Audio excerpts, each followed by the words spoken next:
غور سے سن لو، تمہاری زندگی کا مسئلہ حل ہو جائے گا اس سے۔ آپ نے فرمایا گھر کے باہر کھڑے ہو جاؤ اور پڑھو بسم اللہ الرحمن الرحیم۔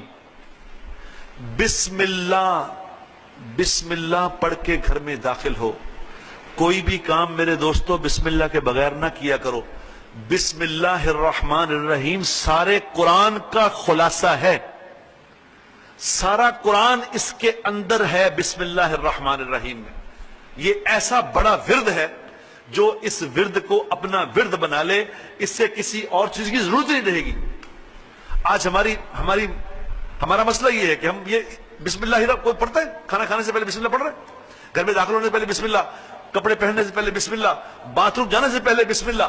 ہر کام کو بسم اللہ اپنا ورد بناؤ، پھر دیکھو مسئلے کیسے حل ہوتے ہیں۔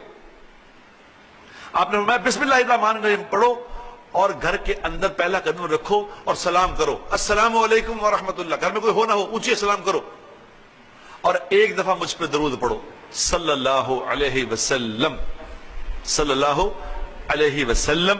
ایک دفعہ درود پڑھو اور ساتھ ایک دفعہ پڑھو قل هو اللہ احد اللہ الصمد لم یلد ولم یولد ولم یکن لہ کفوا احد۔ یہ عمل کیا کرو۔ چلو جاؤ۔ وہ صحابی چلے گئے، کچھ عرصے بعد آپ نے پوچھا بھی تو نے بتایا نہیں، تیرا مسئلہ تھا، مالی حالات تیرے ٹھیک نہیں تھے، بتا۔ اس نے کہا جی آپ نے بتا تو دیا تھا، میں نے مضبوط پکڑ لیا۔ صحابہ حضور کے عمل کو مضبوط پکڑ لیتے تھے، میں نے مضبوط پکڑ لیا۔ تو پھر آپ نے فرمایا پھر؟ اس نے کہا جی پھر کیا؟ میرا گھر نہیں، میرے گھر کے قریب جتنے گھر تھے سب کے مالی حالات اچھے ہو گئے۔ یہ اللہ کے نبی کا عمل ہے، اللہ کے نبی نے اعمال دیے ہیں۔ ہماری کم نصیبی میرے دوستو، نبی کا عمل نہیں سیکھا۔